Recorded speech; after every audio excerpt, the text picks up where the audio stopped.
નમસ્કાર, evening news સાથે હું છું હેમાંગીની। સમાચારની શરૂઆતમાં નજર કરીએ હેડલાઇન્સ પર। રાજ્યમાં આવતીકાલે યોજાનારી લોકરક્ષક દળ ભરતી બોર્ડની લેખિત પરીક્ષા કોઈપણ ગેરરીતિ ન આચરાય તે માટે સરકારની બાજ નજર। જૂના કોલ લેટર નહીં ચાલે તેવી સ્પષ્ટતા સાથે નવા કોલ લેટર મેળવી લેવા બોર્ડના અધ્યક્ષ વિકાસ સહાયનો પરીક્ષાર્થીઓને અનુરોધ।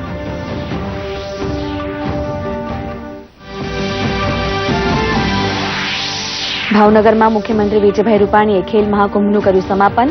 25.50 કરોડ રૂપિયાના ખર્ચે તૈયાર થયેલા નવા સ્પોર્ટ્સ કોમ્પ્લેક્સનું કર્યું લોકાર્પણ।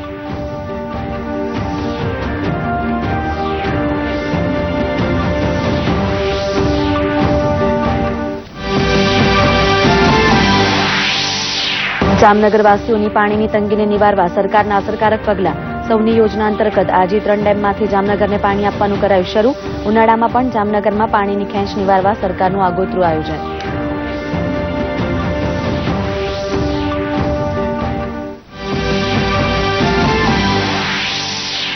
અમદાવાદની મુલાકાતે આવેલા કેન્દ્રીય વાણિજ્ય મંત્રી સુરેશ પ્રભુએ ફેડરેશન ઓફ ઇન્ડિયન એક્સપોર્ટ ઓર્ગેનાઇઝેશનના નવા કાર્યાલયનું કર્યું ઉદઘાટન। જિલ્લાવાર નિકાસ વૃદ્ધિ કરીને દેશનો નિકાસ દર વધારવાની સરકારની નેમ હોવાની કરી વાત।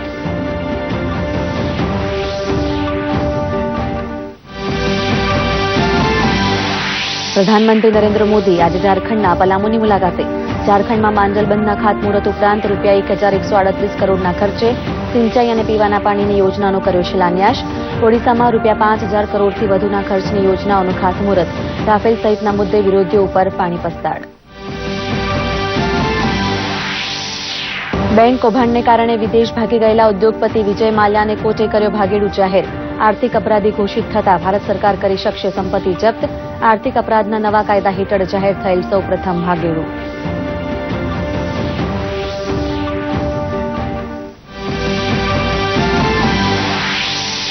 સિડની ટેસ્ટમાં ભારતની મજબૂત સ્થિતિ। ભારતના પ્રથમ ઇનિંગના 622 રન સામે આજે ત્રીજા દિવસની રમતના અંતે ઓસ્ટ્રેલિયાના પ્રથમ ઇનિંગમાં 6 વિકેટે 236 રન।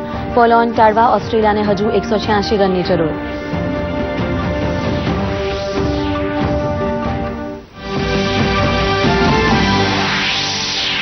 અને અમદાવાદમાં 17મી જાન્યુઆરીથી યોજાનારા શોપિંગ ફેસ્ટિવલમાં ગ્રાહકોને આકર્ષવાનો નવતર પ્રયોગ। શોપિંગ ફેસ્ટિવલ ઉપરાંત અમદાવાદના રતનપોર, સેટેલાઇટ, ગાંધી રોડ તેમજ મણિનગરના વેપારીઓ પણ ગ્રાહકોને ડિસ્કાઉન્ટ રેટ આપીને જોડાશે ફેસ્ટિવલમાં। સમાચાર વિસ્તારથી જોઈએ। પ્રધાનમંત્રી નરેન્દ્ર મોદીએ આજે ઝારખંડના ડાલ્ટનગંજ ખાતે પહોંચીને પલામુ જિલ્લામાં 2,500 કરોડના ખર્ચે તૈયાર થનારા મંડલ બંધનો શિલાન્યાસ કર્યો હતો। તેમણે અહીં વિશાળ જનમેદનીને સંબોધી હતી। પ્રધાનમંત્રીએ રાજ્યના લોકોને અન્ય 6 સિંચાઈ યોજનાની ભેટ પણ આપી હતી। આ યોજનાથી દુષ્કાળનો સામનો કરી રહેલા ઝારખંડને રાહત મળશે। ઝારખંડ ઉપરાંત પાડોશી રાજ્ય બિહારના અનેક વિસ્તારોને પણ સિંચાઈનો લાભ મળશે। પ્રધાનમંત્રીએ મંડલ બંધ ઉપરાંત 1,138 કરોડના ખર્ચે પલામુ અને ગઢવામાં સોણ નદીથી સિંચાઈ અને પીવાનું પાણી ઉપલબ્ધ કરાવનારી યોજનાની આધારશિલા પણ મૂકી હતી। આ યોજના માટે ભૂગર્ભ પાઇપલાઇન લગાવાશે। તેના કારણે જમીન સંપાદનની જરૂર નહીં પડે। પીએમ નરેન્દ્ર મોદીએ આ પ્રસંગે પ્રધાનમંત્રી આવાસ યોજનાના 25,000 લાભાર્થીઓને ગૃહ પ્રવેશ પણ કરાવ્યો હતો। પ્રધાનમંત્રીએ ઝારખંડની આ એક દિવસીય મુલાકાત વખતે બતરે જળાશય યોજના, બાઈબાંકે જળાશય યોજના, અંજાના જળાશય યોજના અને બ્રાહ્મણી જળાશય યોજના પણ દેશને સમર્પિત કરી હતી। મુખ્યમંત્રી રઘુવર દાસે જણાવ્યું હતું કે આ યોજનાઓથી ખેડૂતોની આવક વધશે।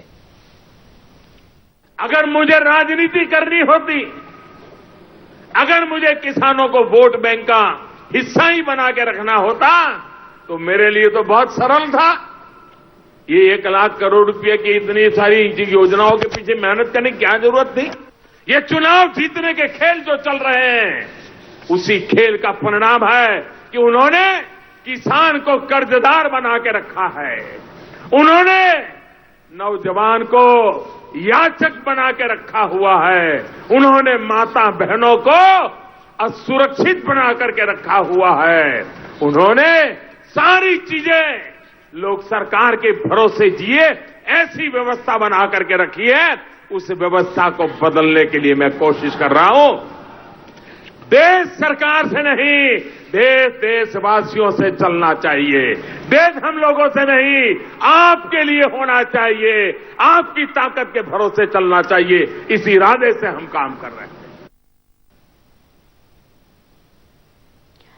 પ્રધાનમંત્રી નરેન્દ્ર મોદી આજે ઓડિશાના મયુરભંજ જિલ્લાના બારીપાડા ખાતે એક વિશેષ સમારંભમાં ₹5,399 કરોડના ખર્ચે ઉભી થનારી અનેક પરિયોજનાનો શિલાન્યાસ કર્યો છે. પ્રધાનમંત્રી આ બીજી વાર ઓડિશાની મુલાકાતે પહોંચ્યા છે. પ્રધાનમંત્રી રાજ્યમાં રેલવે લાઇન અને એક નવી રેલને લીલી ઝંડી દેખાડી હતી. 3,000 કરોડથી વધુના હાઇવે પ્રોજેક્ટનો પણ શિલાન્યાસ કરવામાં આવ્યો હતો. સાથે જ ઓડિશા માટે એલપીજી પાઇપલાઇનનું પણ લોકાર્પણ કર્યું હતું, જેનાથી અહીંના લોકોને સરળતાથી ગેસની સેવા ઉપલબ્ધ કરી શકાશે. પ્રધાનમંત્રી નરેન્દ્ર મોદીએ અહીં 6 પાસપોર્ટ સેવા કેન્દ્રોને લોકો માટે ખુલ્લા મૂક્યા હતા અને અહીંની જનતાને સંબોધન કર્યું હતું કે આ સુવિધા અને સંશોધનોના વિકાસ સાથે કનેક્ટિવિટી પર ભાર મૂક્યો હતો.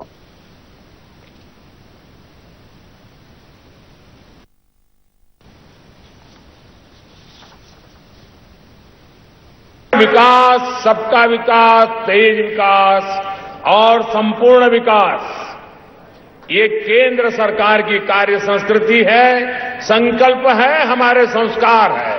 साथियों, भारतमाला परियोजना हो, सागरमाला परियोजना हो, प्रधानमंत्री ग्राम सड़क योजना हो, रेलवे का विस्तारीकरण हो, नए नए एयरपोर्ट का निर्माण हो, हमारे नदी मार्ग वाटरवेज को विकसित करने की योजना हो, एक समग्र और संपूर्ण व्यवस्था की तरफ हम देश को आगे बढ़ाने में पूरी ताकत से लगे हुए हैं. બેંકોના કરોડો રૂપિયા લઈને ભાગી નીકળેલા વિજય માલ્યાને મુંબઈની એક વિશેષ અદાલતે આર્થિક ભાગેડુ અપરાધી ઘોષિત કર્યો છે. સતત વધતા જતા આર્થિક અપરાધોને ધ્યાનમાં લેતા ગયા વર્ષે નવો કડક કાયદો બનાવવામાં આવ્યો હતો અને ગયા વર્ષે ઓગસ્ટમાં રાષ્ટ્રપતિએ તેના પર હસ્તાક્ષર કર્યા હતા. આ નવા કાયદા હેઠળ મુંબઈની વિશેષ અદાલતે વિજય માલ્યાને આર્થિક ભાગેડુ અપરાધી ઘોષિત કર્યો હતો.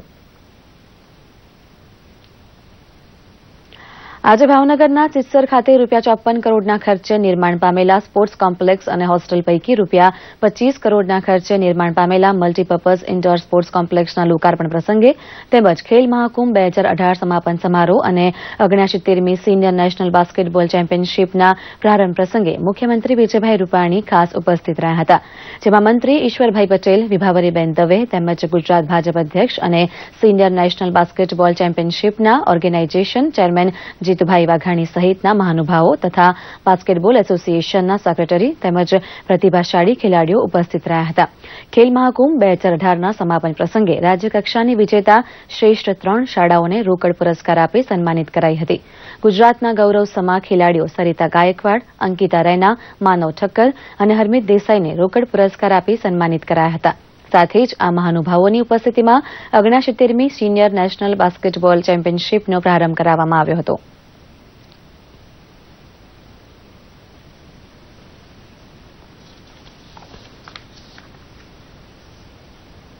ભાવનગરમાં ત્રિવિધ કાર્યક્રમ, એક તો ખેલ મહાકુંભ આપણે દર વર્ષે રમાડીએ છીએ એનું પૂર્ણાહુતિ કાર્યક્રમ હતો, બીજું સિનિયર નેશનલ બાસ્કેટબોલ ટુર્નામેન્ટનો આજે શુભારંભ થયો અને ત્રીજું આ સ્પોર્ટ્સ કોમ્પ્લેક્સ એનું લોકાર્પણ થયું છે. કલોલમાં સ્વામિનારાયણ વિશ્વમંગલ ગુરુકુળ સંસ્થાનના રજત જયંતિ પ્રસંગે મુખ્યમંત્રીની પ્રેરક ઉપસ્થિતિ રહી હતી, જ્યાં વિજયભાઈ રૂપાણીએ ગુજરાતના વિકાસમાં સ્વામિનારાયણ સંપ્રદાયના સંતોની ભૂમિકા ઉલ્લેખનીય રહી છે તેવો મત પણ વ્યક્ત કર્યો હતો. તેમણે આ અવસરે સંસ્થા સંચાલિત મલ્ટી સ્પેશિયાલિટી હોસ્પિટલના લેમિનાર ઓપરેશન થિયેટરને પણ ખુલ્લું મૂક્યું હતું.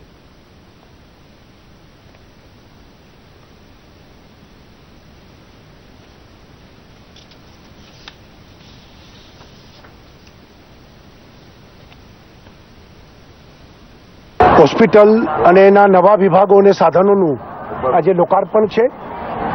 ખૂબ ખૂબ અભિનંદન આપું છું કે જન સેવા એ પ્રભુ સેવા એ વાતને લઈને સ્વામિનારાયણ સંપ્રદાય ગરીબ પીડિતના લોકોની સારવાર માટે જે કામ કરી રહ્યા છે, રાજ્ય સરકાર વતી એમને અભિનંદન આપું છું.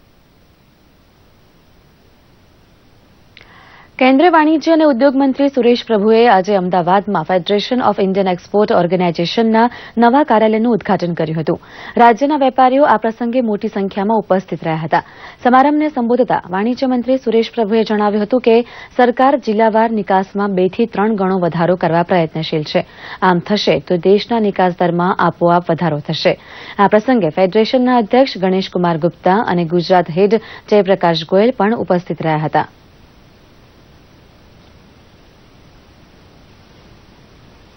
State of Gujarat, which actually also can service adjoining states and promote exports from this region. We are always proud of the fact that Gujarat is at the forefront of all economic activities. The Gujaratis are known to be the born entrepreneurs, and therefore not only in the country but people from Gujarat have made their presence felt all over the world. India's growth has to be far, far more than what it is, because we expect that people of India deserve a life far better than what they have lived in the past several decades. And therefore Prime Minister Modi has come out with a vision of new developed India, and that means that every aspect of India's economic social activity has to undergo sea change. And that's why when he talks about new India, it only means that a new dynamic country in which everything will be not only of global standards but over a period of time should be better than global standards. અમદાવાદમાં શેલા ખાતે આજથી 2 દિવસની CA student માટેની international conference યોજાઈ છે. The institute of chartered accountants of India દ્વારા યોજાયેલ કોન્ફરન્સનું વાણિજ્ય, ઉદ્યોગ અને ઉડ્ડયન મંત્રી સુરેશ પ્રભુએ ઉદઘાટન કર્યું હતું. તેમણે જણાવ્યું હતું કે મને ગર્વ છે કે હું પણ સીએ છું. તેમણે સીએ વિદ્યાર્થીઓને સંબોધતા જણાવ્યું હતું કે દિવસે દિવસે ગ્લોબલ ટ્રેડ વધી રહ્યો છે, ત્યારે સીએની જવાબદારી વધી જાય છે. તેમણે ક્વોન્ટિટીની સાથે ક્વોલિટીવાળી સર્વિસ પણ આપવી પડશે. કોન્ફરન્સમાં શ્રીલંકા, બાંગ્લાદેશ સહિત દેશભરમાંથી 3000 થી વધુ વિદ્યાર્થીઓ ભાગ લઈ રહ્યા છે. 2 દિવસીય દરમિયાન cyber security, challenge four account, જીએસટીના નિયમો હેઠળ ઇનપુટ ટેક્સ વગેરે બાબતો પર નિષ્ણાંતો માર્ગદર્શન આપશે.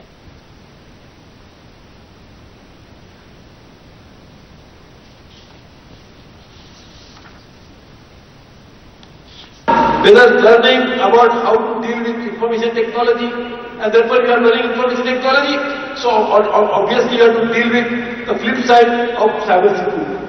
You have to deal with taxation, so obviously you have to deal with the amendment and tax. But these are the tools. What is important for you to know is not to deal with these specific tools, but how do you prepare yourself to be a professional who will be able to deal with all those unknown situations. As a chartered accountant, when you are certifying a balance sheet, you normally look at liabilities and assets. But one important emergent issue that came over a period of time was the contingent liability. 3200 થી વધારે registration થયેલા છે, જેમાં 23 લોકો શ્રીલંકા, બાંગ્લાદેશ, નેપાળ, બીજા કન્ટ્રીઝમાંથી પણ આવ્યા છે. ઉદ્દેશ છે એમનું નોલેજ, એમનું ટ્રેનિંગ વધારવાનું અને એથિકલ વેથી પ્રેક્ટિસ કરી અને પ્રોફેશનમાં એક્સલન્સ કેવી રીતે લાવી શકે. છોકરાઓ પોતે પેપર પ્રેઝન્ટ કરે છે એટલે એમનો કોન્ફિડન્સ વધે, કન્વિક્શન વધે અને એના આધારે એક્સપર્ટ્સ એમની ઉપર કમેન્ટ આપે. 1 કે 2 ઇન્ડસ્ટ્રીવાળાના પણ સેશન રાખેલા છે. રાજ્ય સરકાર અને એએમસીના સંયુક્તથી vibrant shopping festival organisation federation દ્વારા શોપિંગ ફેસ્ટિવલનું વિશાળ આયોજન કરવામાં આવ્યું છે. આ ફેસ્ટિવલ અંતર્ગત વેપારીઓને પોતાના શોરૂમ કે દુકાનથી જ વેપાર ધંધાનો વ્યાપ વધારવાની ઉજ્જવળ તક મળશે. સાથે સાથે ગુણવત્તાયુક્ત વેચાણ દ્વારા નવા ગ્રાહકો ઉભા કરવાની તક પણ મળશે, તેમ ફેડરેશનના પ્રમુખ જયેન્દ્ર તન્નાએ જણાવ્યું હતું. આ અનોખા આયોજનમાં સેટેલાઇટ, રતનપોળ, ગાંધી રોડ અને મણિનગર સહિતના અનેક વિસ્તારના તમામ વેપારીઓ જોડાશે. આગામી 17 જાન્યુઆરીથી 12 દિવસ સુધી ચાલનારા આ શોપિંગ ફેસ્ટિવલમાં ગ્રાહકોને જ્વેલરી, કપડાં, ઓટોમોબાઈલ સહિતની તમામ વસ્તુઓ ડિસ્કાઉન્ટ રેટથી મળી રહેશે. આ શોપિંગ ફેસ્ટિવલમાં અમે દરેક વેપારીઓ પોતપોતાની દુકાનથી જ આ ફેસ્ટિવલમાં જોડાઈ શકે એવું એક અલગ પ્રકારનું આયોજન કરેલું છે. ડોમ કે એમાં જ વેપારીઓ હોય એ લોકો જ ભાગ લે એક્ઝિબિશનમાં, એવું નહીં, પોતાની જ દુકાનેથી ગ્રાહકોને વધારવા માટે વેપારીઓને એ છે કે તમે ઉચ્ચ ગુણવત્તાવાળું અને વધુમાં વધુ ડિસ્કાઉન્ટ આપો. છેલ્લા થોડાક સમયથી તમે જે મંદીનો સામનો કરી રહ્યા છો એના નિકાલ માટે એના એક ઉપાય તરીકે આ 12 દિવસનો અમે તમને એક તક આપીએ છીએ કે જેમાં તમે તમારા નવા કસ્ટમરો શોધી શકો અને હયાત કસ્ટમરોને વધુને વધુ સારી સેવા આપી શકો. જામનગર શહેરને પીવાના પાણીની હાડમારી સહન કરવી ન પડે તે માટે મુખ્યમંત્રીની સૂચના બાદ આજે 3 ડેમમાં નર્મદાનું પાણી ઠાલવવાનું શરૂ કરાયું છે. પરંતુ આગામી માસમાં ઊંડ અને સસોઈ ડેમમાં પણ પાણીની તંગી સર્જાઈ શકે તેમ છે, જેથી શહેરને પડનારી ઘટ સરભર કરવા આજે 3 મારફત નર્મદા પાણીનો ઉપાડ વધારવો પડશે. શહેરમાં એકાંતરા પાણી વિતરણ માટે દરરોજ 92 થી 100 MLD પાણીની જરૂરિયાત રહે છે. આ અંતે રૂટીનમાં રણજીત સાગર, સસોઈ, ઊંડ 1 અને આજે 3 ડેમમાંથી જરૂરિયાત મુજબ પાણી મેળવવામાં આવે છે. જામનગર મહાનગરપાલિકાને પાણીની જરૂરિયાત સંતોષવામાં મદદરૂપ બનતો ઊંડ 1 અને સસોઈ ડેમ આગામી માસમાં ખાલી થાય તેવી સ્થિતિ સર્જાઈ શકે તેમ છે. ત્યારે હાલ આ બંને ડેમમાંથી મહાપાલિકા દરરોજ 25-25 MLD પાણી મેળવે છે. આથી દરરોજ 50 MLD પાણીની મોટી ઘટ પડી શકે તેમ છે. આથી અત્યારથી દરરોજ 17 MLD પાણી આજે 3માં સૌની યોજના મારફત નર્મદાનું નીર ઠાલવવાનું શરૂ કરી દેવામાં આવ્યું છે. કુલ 600 MCFT પાણી આજે 3માં ઠાલવવાનું આયોજન છે. જામનગર મહાનગરપાલિકા દ્વારા હાલે 105 થી 110 MLD પાણી વિતરણ કરવામાં આવી રહ્યું છે, જેમાં ઊંડ 1 ડેમમાંથી 25 MLD, સસોઈ ડેમમાંથી 20 થી 25 MLD, આજી 3 ડેમમાંથી 25 MLD, જ્યારે નર્મદા યોજનામાંથી 35 થી 40 MLD પાણી મેળવવામાં આવી રહ્યું છે. આગામી ફેબ્રુઆરી માસ સુધી ઊંડ અને સસોઈમાંથી પાણી પ્રાપ્ત થશે. આજી 3 ડેમમાંથી કુલ 70 MLD અને નર્મદા યોજનામાંથી 40 MLD પાણી મેળવશે. હાલે આજી 3 ડેમમાં પાણી સૌની યોજના હેઠળ ઠાલવવાનું છેલ્લા 2-3 દિવસથી ચાલુ થયેલ છે, જેમાં દૈનિક 15 થી 20 MCFT જેટલું પાણીનો જથ્થો ઠાલવવામાં આવી રહ્યો છે. ગુજરાતમાં લોકરક્ષક દળની પરીક્ષા ફરીથી આવતીકાલે રવિવારે યોજાવાની છે. આ વખતે પેપર લીક ન થાય એ માટે સરકાર અને પોલીસ ભરતી બોર્ડ દ્વારા ખૂબ જ દેખરેખ રખાઈ છે. પોલીસ ભરતી બોર્ડના અધ્યક્ષ વિકાસ સહાયે પત્રકાર પરિષદને સંબોધતા જણાવ્યું હતું કે આવતીકાલે યોજાનારી લોકરક્ષક દળની પરીક્ષામાં 8,75,000 પરીક્ષાર્થી પરીક્ષા આપશે. તેમણે જણાવ્યું હતું કે જૂનો કોલ લેટર માન્ય ગણાશે નહીં. પરીક્ષાર્થી એસટી બસમાં પરીક્ષા કેન્દ્ર સુધી મફત પહોંચી શકશે. તેમણે ઉમેર્યું હતું કે તેના માટે એડવાન્સ બુકિંગ પણ થઈ શકશે. ઉમેદવારોને આ બાબતે જાણ પણ કરવામાં આવી છે. લોકરક્ષક ભરતી બોર્ડની જે વેબસાઇટ છે એના મારફતે જાણ કરવામાં આવી છે. અને વાત ખાસ ભાર મૂકવા માંગુ છું કે આ જે આશરે 2 લાખ લોકોએ ડાઉનલોડ કર્યું નથી એ લોકો તાત્કાલિક ડાઉનલોડ કરી લે કોલ લેટર, કેમ કે આ વખતે જે કોલ લેટર છે એ 6ઠ્ઠી તારીખનું કોલ લેટર રહેશે. એટલે જૂનું જે કોલ લેટર છે 2જી તારીખવાળી એ ત્યાં માન્ય નહીં રાખવામાં આવે. એટલે જેને ડાઉનલોડ કરવાની બાકી છે એ લોકો તાત્કાલિક ડાઉનલોડ કરી લે. એસટી બસમાં વિના મૂલ્યે મુસાફરી કરવી હોય તો લોકરક્ષક ભરતી બોર્ડ તરફથી ઇસ્યુ કરવામાં આવેલ કોલ લેટર અને કોઈ પણ એક માન્ય ફોટો આઈ કાર્ડ બતાવવાથી એસટી બસમાં એ લોકોને 0 ટિકિટ ઇસ્યુ કરવામાં આવશે. અમુક એવી બાબતો છે પેપર લીક ન થાય એના માટે અમુક આપણે જે પગલાં લીધી છે, અમુક જે સાવચેતીના કામગીરી કરી છે એ જાહેરમાં કહી શકાય તેમ નથી, પણ આટલું ચોક્કસ આશ્વાસન આપવા માંગુ છું કે લોકરક્ષક ભરતી બોર્ડ તરફથી આ વખતની પરીક્ષા સફળતાપૂર્વક પાર પાડવામાં આવશે. આવતીકાલે ફરીથી એલઆરડી પરીક્ષા રાજ્યભરમાં લેવામાં આવનાર છે, ત્યારે રાજકોટમાં 42,000થી વધુ ઉમેદવારો ફરી લોકરક્ષક દળની પરીક્ષા આપશે. પરીક્ષામાં અનિચ્છનીય બનાવ ન બને તે માટે પોલીસ દ્વારા 48 ફ્લાઇંગ સ્કોડ ખડેપગે રાખવામાં આવશે. આજ સાંજ સુધીમાં પેપર રાજકોટ આવ્યા બાદ કરણસિંહજી હાઈસ્કૂલ ખાતે સ્ટ્રોંગ રૂમમાં સીલ કરી દેવામાં આવશે. તો પરીક્ષા કેન્દ્રથી 100 મીટરના એરિયામાં આવતી સ્ટેશનરી અને ઝેરોક્સનું મશીન બંધ રાખવામાં જાહેરનામું બહાર પાડવામાં આવ્યું છે. ત્યારે અંબાજી એસટી ડેપો દ્વારા 34 બસો અંબાજી અને આજુબાજુના પરીક્ષાર્થીઓ માટે ફાળવવામાં આવી છે.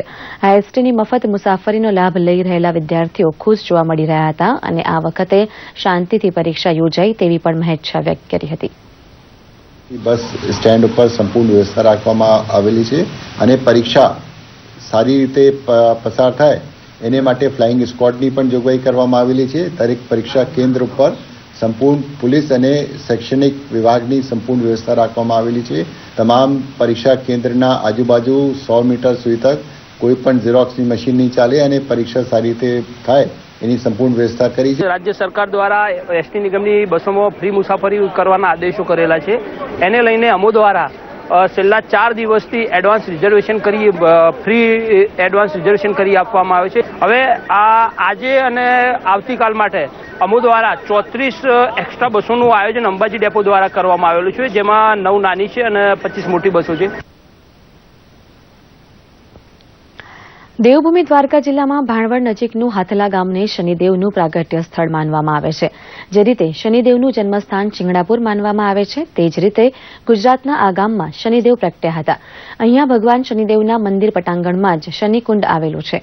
આજ રોજ શનિવાર અને અમાસ હોવાથી આ ઐતિહાસિક સ્થળે વહેલી સવારથી જ ભક્તો ઉમટી રહ્યા હતા અને શનિદેવના દર્શન માટે વહેલી સવારથી જ ભક્તોની લાંબી કતારો લાગી હતી. ફક્ત ગુજરાતના જ નહીં પરંતુ ભારતભરમાંથી આવેલા દર્શનાર્થીઓ શનિદેવની કૃપા પ્રાપ્ત કરી દૂર દૂરથી ભક્તોએ અહીં આવીને પોતાની મનોકામના માટે પ્રાર્થના કરી હતી.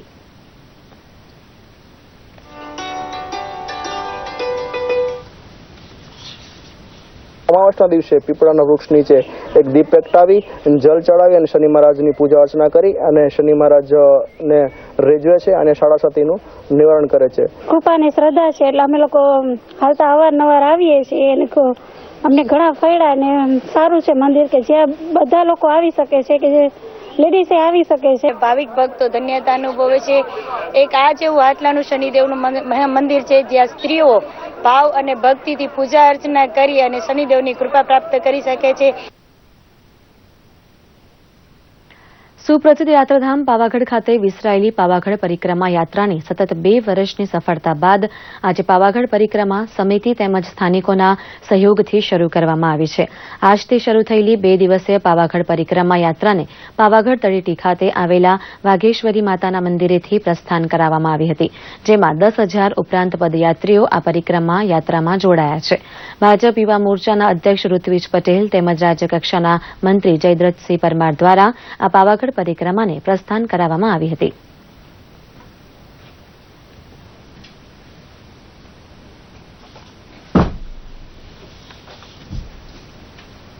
અમે લોકો રાજકોટથી આવ્યા છીએ અને અમને આ પરિક્રમા વિશે ઓનલાઈન માહિતી મળી હતી. અમે લોકો 5 જણા આવ્યા છીએ. યાત્રાનું ખૂબ સરસ અને સુંદર આયોજન છે. બહોળી સંખ્યામાં અત્યારે માઈ ભક્તો અને યાત્રિકો આવ્યા છે.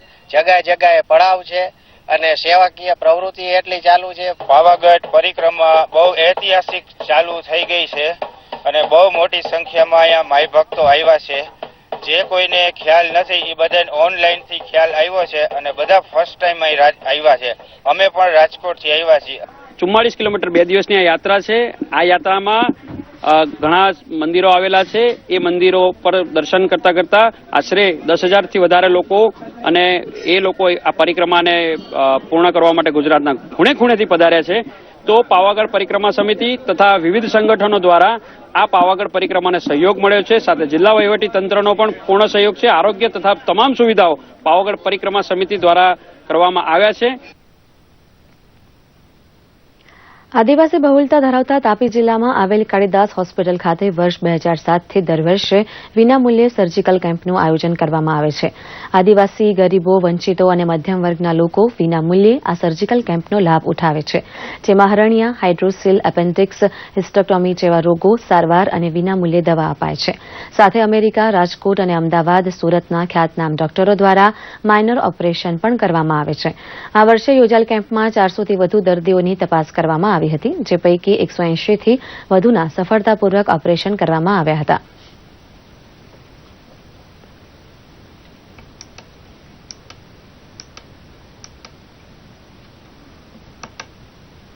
આ વિસ્તારમાં છેલ્લા 12 વર્ષથી અમે સીએન કોઠારી હોમિયોપેથિક મેડિકલ કોલેજ અંતર્ગત કાળીદાસ હોસ્પિટલમાં ફ્રી સર્જિકલ કેમ્પ કરી રહ્યા છે, જેમાં અત્યાર સુધી 12 કેમ્પોમાં લગભગ 1835 જેટલી સર્જરીઓ થઈ ચૂકી છે.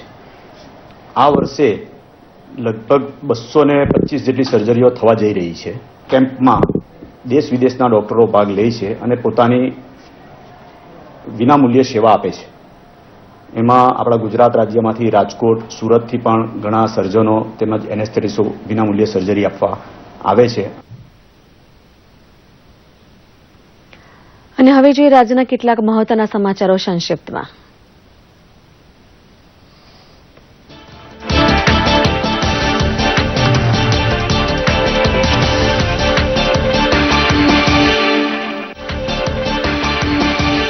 મહીસાગર જિલ્લા પતંજલિ યોગ સમિતિ દ્વારા ભાઠોડા ગામે પતંજલિ યોગ પીઠના 24મા સ્થાપના દિવસની કરવામાં આવી ઉજવણી. 24મા સ્થાપના દિવસની જિલ્લા કક્ષાની ઉજવણી પતંજલિ યોગ પીઠની 5 સમિતિ પતંજલિ યોગ સમિતિ, ભારત સ્વાભિમાન સમિતિ, કિસાન પંચાયત સમિતિ, મહિલા પતંજલિ યોગ સમિતિ અને યુવા ભારત સમિતિના તમામ સદસ્યોની હાજરીમાં કરવામાં આવી ઉજવણી. યજ્ઞ કરીને ભક્તિભાવપૂર્વક ગાયત્રી પરિવારના સહયોગથી કરવામાં આવી ઉજવણી. સ્વચ્છ ભારત અભિયાન અંતર્ગત ભારત સ્વચ્છતા સર્વેક્ષણ 2019ની શરૂઆત. નડિયાદ નગરપાલિકા પણ તેની સાથે સ્વચ્છતા સર્વેક્ષણ 2019માં જોડાઈ દિલ્હીથી સ્વચ્છતા અભિયાન માટેની ટીમે નડિયાદ નગરપાલિકા સંચાલિત જાહેર શૌચાલયમાં આ ટીમના સભ્યોએ સ્વચ્છતા અંગે કર્યું સર્વેક્ષણ. શૌચાલય અને તેની આસપાસ સ્વચ્છતા અંગેનું કર્યું સર્વેક્ષણ. બીયુકેના લેસ્ટરના સાંસદ કૈથ વાઝે લીધી દમણની મુલાકાત. કૈથ વાઝે દમણ દીવના પ્રશાસક પ્રફુલ્લ પટેલ સાથે મુલાકાત કરી હતી. પ્રશાસક દ્વારા સ્મૃતિ ચિહ્ન આપીને સન્માનિત કરાયા. દમણમાં દરિયા તરફના ભાગને ખુલ્લો કરવા દબાણમાં આવતા મકાનોને તોડી પાડવા માટે શાસન દ્વારા કાર્યવાહી કરવામાં આવી. લંડનના લેસ્ટરમાં વસતા દમણવાસીઓને આ કાર્યવાહી અંગે યોગ્ય મદદ કરવા લેસ્ટરના સાંસદને કરી છે અપીલ. કૈથ વાઝે યોગ્ય રજૂઆત કરવાની આપી બાંહેધરી. નવસારી જિલ્લાના ગણદેવી તાલુકાના કછોલી ગામના એક ઘરમાં ભીષણ આગ. સ્થાનિકો સાથે નવસારી અને ગણદેવીના ફાયર જવાનો આગ પર કાબુ મેળવે એ પહેલા જ ઘર બળીને ખાખ. શોર્ટ સર્કિટને લઈને આગ લાગતા દોડધામ મચી. આગની જાણ થતાં જ ઘરના સભ્યો બહાર નીકળી જતા આ બાદ બચાવ. આણંદ કૃષિ યુનિવર્સિટીના ડેરી સાયન્સ કોલેજમાં આજથી ત્રિદિવસીય dairy vision for dairy industry પર રાષ્ટ્રીય કક્ષાનો સેમિનાર યોજાયો. ગુજરાત મિલ્ક માર્કેટિંગ ફેડરેશનના એમડી આરડી આરએસ સોઢીએ સેમિનારમાં ઉપસ્થિત રહી દેશમાંથી આવેલ અને ડેરી વ્યવસાય સાથે સંકળાયેલ લોકોને પૂરું પાડ્યું માર્ગદર્શન. શુક્રવારથી ત્રિદિવસીય સરસાણા કન્વેન્શન સેન્ટર ખાતે the સદર્ન Gujarat chamber of commerce દ્વારા ટેક્સટાઇલ મશીનરીઓનું યોજાયું એક્ઝિબિશન. કાર્યક્રમમાં હાજર રહેલા ટેક્સટાઇલ કચેરીના આસિસ્ટન્ટ કમિશનર ઇસ્માઇલ શરીફે જણાવ્યું કે ટેક્સટાઇલ ઉદ્યોગમાં મશીનરીઓનું અનિવાર્ય છે અપગ્રેડેશન. સિગ્નેચર વાનલી, રીફા, ટાઇટન, કિંગટેક્સ, જીંગવી અને સુલટેક્સે જેવી 6 મોટી કંપનીઓએ આ એક્ઝિબિશનમાં ભાગ લીધો. છોટાઉદેપુર જિલ્લાના વાવડી ગામે દીપડાના હુમલામાં 52 વર્ષના વ્યક્તિનું નીપજ્યું મોત. વન વિભાગે દીપડાને પાંજરે પૂરવાની હાથ ધરી કાર્યવાહી. પાવી જેતપુર તાલુકાના વાવડી ગામે ખેતરમાં કપાસ વીણવા ગયેલા બલુ રાઠવા ઉપર દીપડાએ હુમલો કર્યો. દાદરા નગર હવેલી પ્રશાસનના મહેસૂલ વિભાગ દ્વારા ખરડપાડા પટેલાદના લુહારી ગામે શિબિરનું કરાયું આયોજન. મહેસૂલ વિભાગની અલગ અલગ સેવાઓ, વારસાઈની પ્રક્રિયા, નકશા અને અન્ય વિષયોની આપવામાં આવી જાણકારી. અરજી સ્વીકારી જમીન વારસાઈના કેસ, આવકના દાખલા, જમીનની સેટેલાઈ માપણી, જમીનના પ્રમાણિત નકશાના કેસનું સ્થળ પર જ નિરાકરણ કરાયું. દેશનો ખૂણે ખૂણે વસવાટ કરતો વિદ્યાર્થીને છેલ્લા 2 વર્ષથી નમો ટેબ્લેટનું થઈ રહ્યું છે વિતરણ. વિદ્યાર્થી તેના થકી દેશ દુનિયામાં બનતી ઘટનાઓની સાથે ઇન્ટરનેટ થકી પોતાનો અભ્યાસ પણ તેનો સદુપયોગ કરીને વધી શકે છે. ત્યારે તાપી જિલ્લાની વિવિધ કોલેજોમાં તેના વિતરણ કરાયા ટેબ્લેટ.